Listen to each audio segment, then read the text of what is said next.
મારા વિડીયોના માધ્યમથી ઘણી બધી ચોંકાવનારી વાતો સામે આવી છે. તો મને એવું લાગ્યું કે મારે એ બધી વાતો તમારી સાથે શેર કરવી જોઈએ. થોડા દિવસ પહેલાં જ મેં વિદેશમાં અમુક દેશી માલિકોને ત્યાં કામ કરવાના ફાયદા જણાયા હતા. હવે એમાં લોકોનો જે ગુસ્સો ઉમટ્યો છે, તમે કમેન્ટો વાંચજો વિડીયોમાં જઈને, તમને સમજાઈ જશે. પણ જે 2-3 કમેન્ટો હતી ને, તે મને પણ થોડી છે ને આમ વિચારવા પર મજબૂર કરી દે એવી હતી. તેમાં જે પહેલી કમેન્ટ હતી ને, તે પહેલી કમેન્ટમાં એ ભાઈએ લખ્યું હતું કે અમુક આપણા દેશી માલિકોની ત્યાં તમે જો કામ કરો છો ને, તો એ લોકો શું કરે છે, તમે એમના બિઝનેસ પર તો કામ કરો જ છો, એનો તમને ઓછો પગાર તો આપે જ છે, પણ સાથે સાથે ફ્રી ટાઈમમાં એ લોકો તમારી પાસે એમના ઘરે લઈ જઈને એમનું ઘરકામ પણ કરાવે છે. મારી યાર.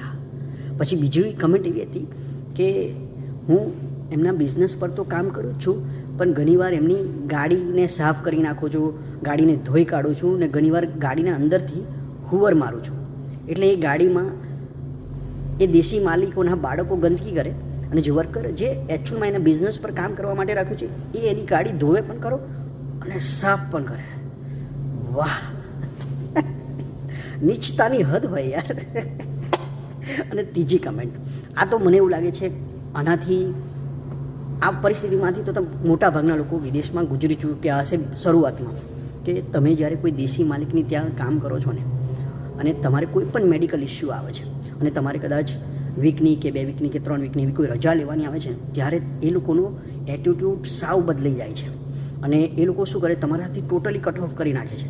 હવે તમે જાણી જોઈને તો બીમાર પડતા નથી, પણ હા, તમારા શરીરમાં કંઈક એવી ખરાબી આવી જાય, તમે શું કરી શકો, એને રિકવરી માટે તો થોડો તમારે આરામ કરવો જ પડે. પણ એ લોકો, જે દેશી માલિકો, અમુક દેશી માલિકો તમને મદદ કરવાની જગ્યાએ એ તમારાથી ટોટલી કટ ઓફ આવે, અને સાચું કહો, જો થોડી વધારવા લાગે તો એવી બી થ્રેટન કરે કે ભાઈ તારા જેવા તો મને બહુ મળી જશે, આવું હોય તો જલ્દી આવી જાય. એટલે ઘણીવાર તો તમે અનફિટ હોય ને, તો તમારી મજબૂરી હોય તો તમારે પાછું જવું પડે. પણ હા, આ લોકો, આપણા દેશી માલિકોને એમ જ લાગે કે, અમુક દેશી માલિકોને એમ જ લાગે છે કે સારું જીવન બહુ લાંબુ છે, બહુ જ લાંબુ છે, એટલે આપણે છે ને તિજોરી ભર ભર ભર ભર ભર ભર ભર. પણ તમને એક મસ્ત એક આસાન રસ્તો બતાવું મારા વાલા. તમે કદાચ જો તમારા જીવનમાં, દેશી માલિકોને કહું છું, અમુક દેશી માલિકોને જે બેઈમાન છે, તમે તમારા જીવનમાં ખાલી શો ઓફ કરવાનું બંધ કરી દેશો ને, તો તમારા ઘણા બધા ખર્ચા ઓછા થઈ જશે, અને તમારે છે ને આવા કાળા ધંધા કરવાની જરૂર નહીં પડે. એટલે કે કોઈનું શોષણ કરવાની જરૂર નહીં પડે. મારી વાત નાની છે, સરળ છે. બેઈમાન દેશીઓને સમજાય ને તો વંદન, ના સમજાય ને તો વંદન.